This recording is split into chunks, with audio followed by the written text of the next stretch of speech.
Sir, sa muling pagkakataon, sir, at ito naman, nagsimula naman natin ang PNP recruitment process ngayong 2024. Ano po ba sa palagay niyo, obserbasyon niyo, ang hindi na paghandaan ng ating mga police applicants ngayong unang araw na to? Well, Mau, good morning. Ang para sa akin, Mau, medyo kumonte, no? Siguro nanonood na to ng tambayan ng pulis. Basically, ang nakikita ko ngayon, nagtatry lang sila. Then, hopefully, kung papasok, okay. Kung hindi, nag-gamble lang ako. Babalik na lang ulit ako. Kumusta? Oo. Kasi ito, ang karamihan dito, kagaya ng sa height waiver natin, wala tayong problema dyan, no? Medyo well-informed sa inano mo siguro sa tambayan ng pulis. Now, pagdating lang sa BMI, doon tayo nagka-issue. Marami rito yung nakikita nating medyo chubby na kailangan talaga silang mag-reduce. Now, ang reduction naman ng katawan natin, kaya natin yan. Kung determinado ka. I remember, Mau, 2 years ago or 3 years ago, meron tayo aplikante na nagbaba siya ng 30 kilos. Oo, sir. Di ba? Kaya yan kung determinado. In 1 month yata yun, sir, di ba? Yes. Kaya yan. So, yun lang ngayon. Nandito pa lang naman tayo. Titingnan natin na matter of 5 days, anong mangyayari pagdating ng agility. Kung kakayanin ba ng mga bata na to.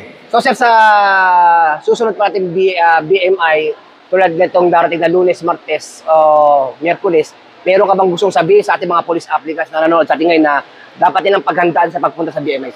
It's too late, no? Ilang araw na lang yan eh. Kung lampas 3 kilo ka pataas, hindi mo kayang ibabayan in a matter of a day. Ang suggestion ko lang, kung sakasakaling point-point lang naman yan, ay iniisip nilang point-point lang ang diferensya, huwag na muna silang mag-inasal. Huwag na muna silang only rice. Tapos ang tubig nila is sip, hindi yung talagang i-drain nila yung katawan nila. Anyway, pagkatapos ng BMI, pwede naman bumalik kumain ulit eh. So long as nag-qualified ka na. Sir, in relation sir, sa attrition quota, meron tayong informasyon ba doon na pwedeng maging positibo naman sa ating mga...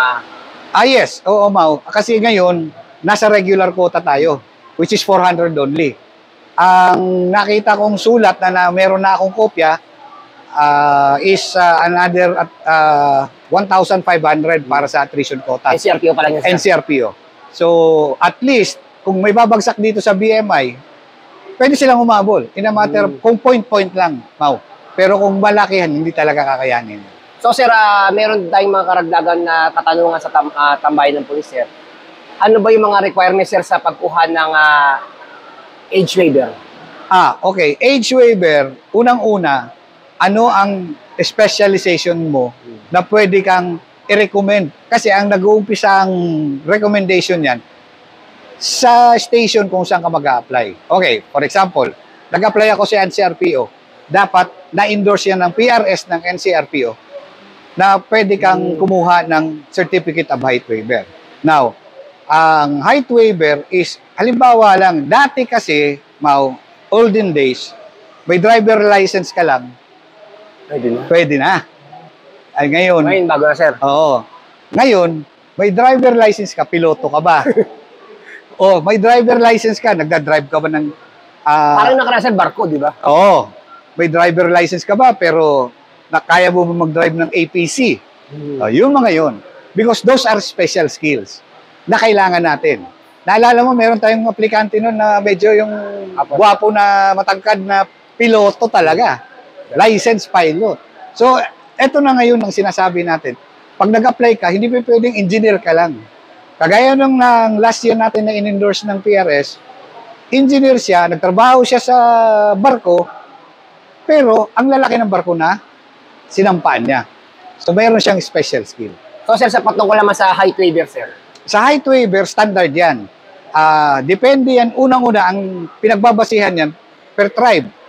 Kasi sa tribe nila, meron silang sariling regulasyon. Okay, may tribe ako, taga-Kalinga ako, doon ako mag-uumpisa sa tribal chieftain.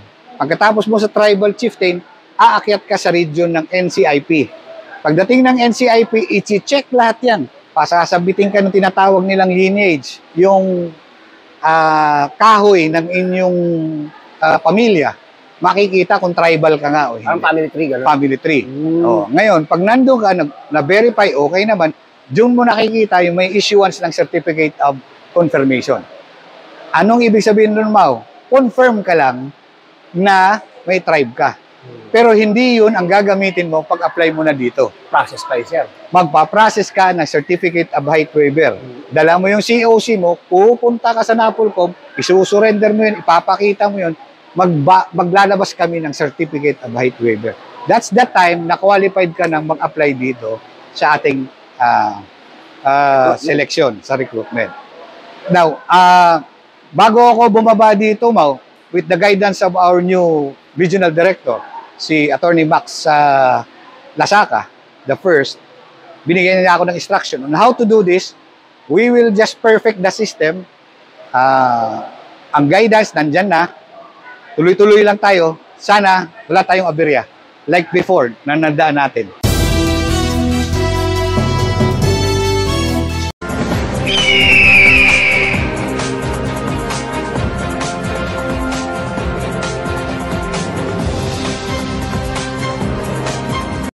The views and opinions expressed by the hosts, vloggers, do not necessarily reflect the official policies and position of this office, the NCRPO, and the PNP.